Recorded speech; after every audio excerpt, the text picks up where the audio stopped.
They said no more jokes about trans, but Ricky had other plans. So cancel culture is building its case to ruin Mr. Gervais. Within hours of its release, people were already outraged over Ricky Gervais's new Netflix stand-up special. So outraged, you'd think he was doing Jimmy Fallon's material. Hey, Jimmy. In it, Gervais does a series of jokes which critics are calling anti-trans rants, masquerading as jokes, meaning apparently they are slurs who identify as jokes. I just did that. Roll it, Wanda. Oh, women. Not all women. I mean the old-fashioned ones. You know, the old-fashioned women. Oh, God. You know, the ones with wombs. Oh. No, I love the new women. I know the new women. They're great, aren't they? You know, the new ones we've been seeing lately. The ones with beards and they're as good as... What about this person isn't a lady? Well, his penis. Her penis, you bigot.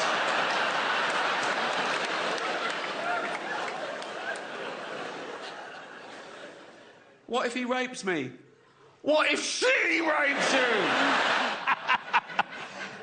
Sounds like Ricky's pronouns are now holy and So the complaints roll in from advocacy groups to the random Twitter users. They're probably as fake as my figure skating trophies. Most accuse Gervais at punching down at a marginalized community. Except why does it then take guts to make these jokes? And isn't it punching up when you make jokes about a protected class elevated by extreme activism?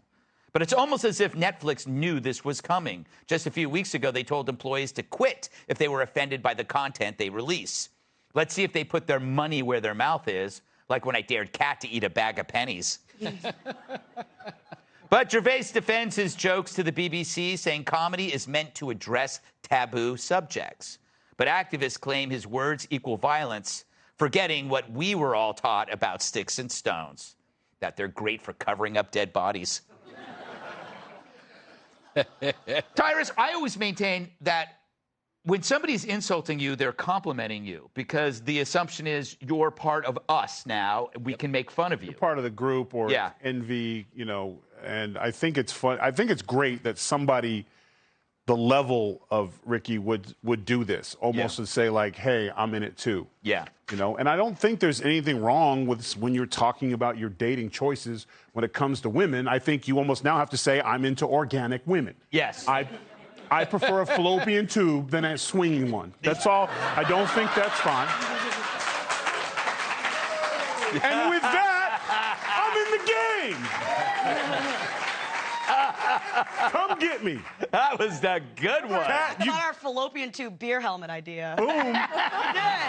We do. That's a great on idea. Tyrus and Tiff. Tyrus and Tiff. And if anyone steals it, we'll sue you with all the lawyers we have. Yes. Well, we did kick somebody else's ass, though, on podcast. Who was that? Did Craig Butterfield? Butterfield, yeah. All right, shut up, both of you. Kat, since you're already talking. Yep.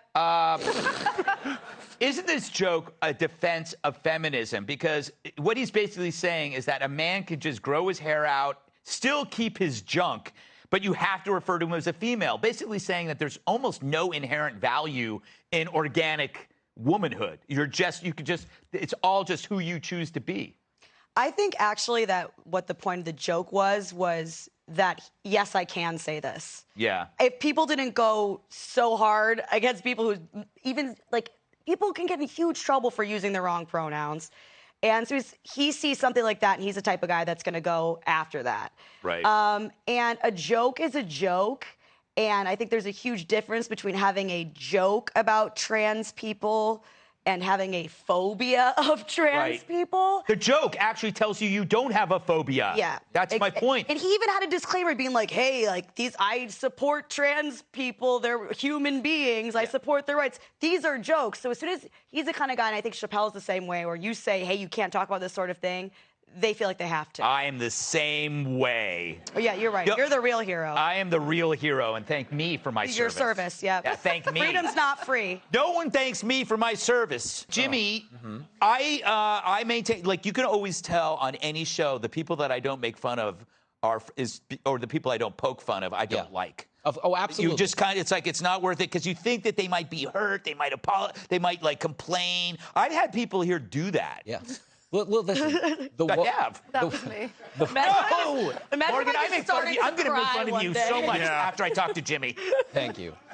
No, the woke attitude towards marginalized classes of people is to infantilize them, is to treat them like a lesser than. Don't make fun of black people, don't make fun of gay people, don't make fun of trans people. But the truth is, there's an old bank robber named Willie Sutton. I'm Sicilian, so we quote bank robbers. It's a big deal. Like in a normal house, you're like, oh, bank robber. But in our house, we're like, oh my God, that's amazing. We're Sicilian. Thanks for the backstory. But he would always say, they would ask him, why do you rob banks? He would say, because that's where the money is. Right. Okay, the reason you're making fun of the trans community right now is because that's where the humor is, because our job as comedians is not to read the room, it's to lead the room. We're the only one with a microphone. We set the terms of the negotiation, and our job is to poke fun at the most absurd things in society. And the idea that someone is giving birth through their penis is the most absurd thing in society right now.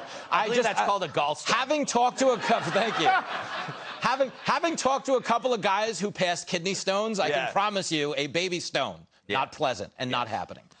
What's worse, a gallstone or a kidney stone? I'm going to go baby stone for the win. I don't know. All right, we'll check on that later. We'll be back with our gallstone, kidney stone referendum. Morgan, do you know who Ricky Gervais is? I do, actually. I'm going to be a little bit more cynical than you guys. Although you're all like professional comedians. We are? Really not. Come on. Are you crazy? I mean, you're the king of late night. Well, that's true. I'll take that.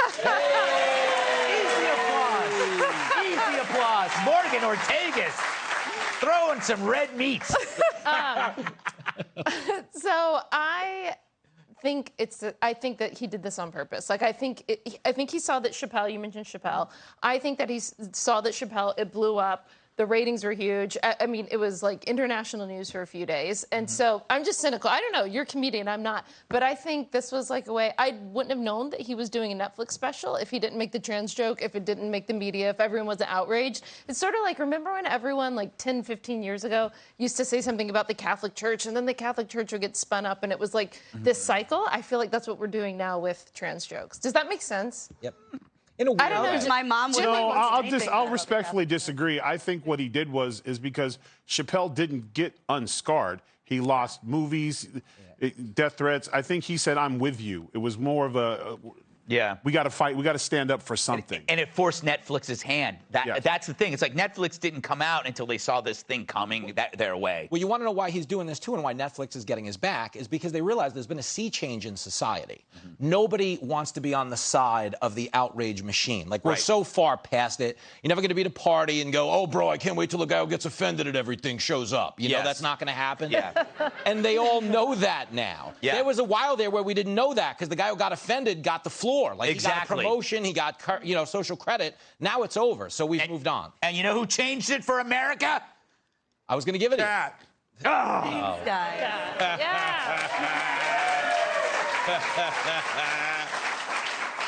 Last time you're all in the audience. Actually, we're going to do this show all over again without them.